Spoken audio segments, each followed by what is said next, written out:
Why did Melinda turn Bill down when he first asked her out? What effect will their divorce have on the multi-billion-dollar Bill and Melinda Gates Foundation? And how is their separation similar to Jeff Bezos' divorce? On 3rd of May 2021, Bill and Melinda Gates shocked the world by announcing that they would be ending their 27-year marriage. According to their petition for divorce, their marriage is irretrievably broken. But there's more to this than broken vows. There's also that multi-billion-dollar charitable foundation and those Microsoft shares. Hi, I'm Joy. You're watching OSSA and we're diving into the details behind the Gates' unexpected divorce. A fairy tale romance that almost didn't happen.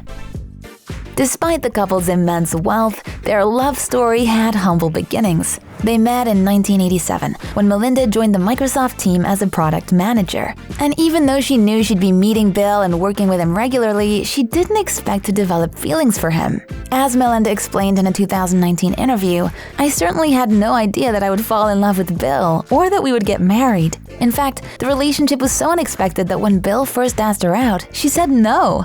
In 2015, Melinda revealed that Gates had asked her if she would be free for a date in 2 weeks' time. But for the young product manager, planning so far in advance was a total lack of spontaneity, and it put her off. But instead of giving up, Bill proved he could be spontaneous when he called her just 1 hour later and suggested they go out that same night. It worked. Melinda and Bill dated for 7 years before tying the knot, and it wasn't always easy. Despite keeping their relationship on the down low and asking colleagues to respect their privacy, not everyone was happy that they were together. Can you believe that when they started dating, Melinda's mom warned her that dating the CEO of Microsoft was a bad idea? But that wasn't advice she wanted to hear, and she later admitted, "I was definitely attracted to his brilliant mind, but beyond that, his curiosity.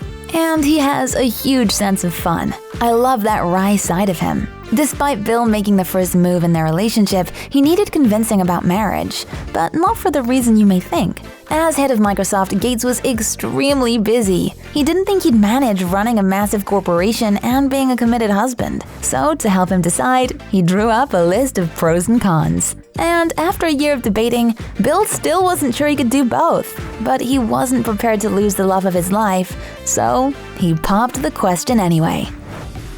The start of an equal partnership. In 1994, the lovebirds said "I do" in a private wedding ceremony in Hawaii.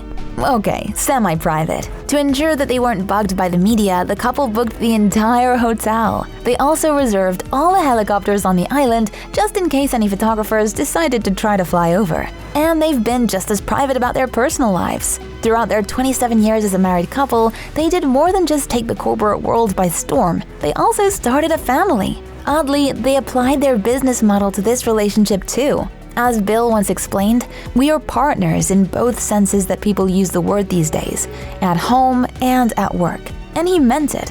They were equally invested in raising their 2 daughters and son, even if it meant dividing up housework. In fact, Bill once admitted in an interview that he does the family's dishes every night. Their success both professionally and personally has often been a subject of debate, particularly when they admitted in 2018 that they never disagree about anything because of their shared values. Melinda explained that their success came from good communication whenever they did have issues, which allowed them to grow. Bill elaborated, "We agree on the big issues. Our occasional disagreements these days are over tactics." But it seems they did disagree about something, because Melinda filed for divorce. So, what happened? Apart from a shared statement, neither she nor Bill have said anything else about their decision. But their eldest daughter, Jennifer, has. The 25-year-old explained that the separation was proving to be a challenging time for her family and asked her followers for privacy while the divorce proceedings played out.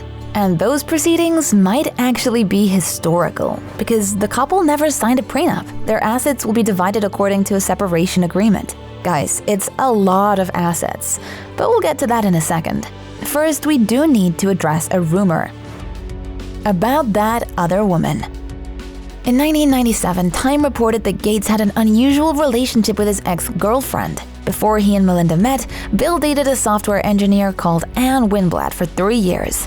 And even though these two had split when Melinda came onto the scene, Ann was still a permanent feature in Bill's life. According to Time, the two continued to meet each other every year for a shared vacation. But the weirdest thing? These meetings were part of an agreement between Bill and Melinda. When it was later revealed that Bill had discussed his plans to propose to Melinda with Anne, rumors started to circulate that there was more to these shared vacations than just business talk. To put an end to the gossip, Bill admitted in a 2001 interview that he and Anne were just close friends, but he did confirm the story about asking her approval before getting married. He explained, "When I was off on my own thinking about marrying Melinda, I called Anne and asked for her approval." Of course, Anne thought the proposal was a great idea as she considered Melinda to be Bill's intellectual equal. However, not even she could have predicted how profitable this partnership would become. What will happen to their businesses and charities? These two have a lot to share. By 2020, the Bill and Melinda Gates Foundation has grown to be worth over $124 billion. It also employs over 1,600 staff and contributes a staggering $5 billion annually to its stated causes. But it took a huge amount of work and dedication to get to that point. Like their relationship, Bill and Melinda's charity came from modest beginnings. A year before they married, on a vacation in Zanzibar, they came across people living in extreme poverty. While walking on the beach, they brainstormed about how they could use their own fortunes to really make a difference in the world. As Melinda once noted, "It's not fair that we have so much wealth when billions of others have so little." By 2000, their initial talk had evolved into the now famous charity, with its focus on public health, education, and climate change. With such amazing goals and growth, it's no wonder that Stanford University called their foundation the most important and influential philanthropic entity in the world. But how will the Gates divorce affect this? According to the CEO, it won't. Mark Sussman told employees on behalf of the couple that while this is obviously a difficult time of personal change for our co-chairs, together they have assured me of their continued commitment to the foundation that they have worked so hard to build together over the past 20 years. But there is more at stake than their charity. Bill still owns 1.3% of Microsoft shares, making him worth an impressive $130 billion. Melinda also owns an investment firm called Pivotal Ventures, which funds projects related to female economic empowerment. Similarly, Bill has his own firm called Gates Ventures, which funds his interests outside their shared foundation. And while it's unclear how these and their other assets will be split, there could be major repercussions, and not all of them bad. At least, not for Melinda. Wait, there's something familiar here. This isn't the first high-profile divorce we've seen. 2 years before the Gates announced the end of their marriage, the corporate world was shocked when Amazon founder Jeff Bezos split from his wife Mackenzie Scott. And just like with Bill and Melinda, there were a lot of dollars involved. Bill Gates is currently ranked the world's 4th richest person by Forbes, but Jeff Bezos is at the top of the list. Interestingly, Mackenzie is number 21, and she got there after her marriage ended, through the largest divorce settlement in American history of $38 billion. But that's not the only similarity between the Gates and Bezos' divorces. It turns out that Bill and Melinda have hired the same lawyers that represented Jeff and Mackenzie. Bill has employed Mackenzie's representative, while Melinda has hired Jeff's former lawyer. As for how this will affect the divorce proceedings and whether Melinda will come out of it richer, we'll just have to wait and see. Thanks for watching, and until next time, stay awesome.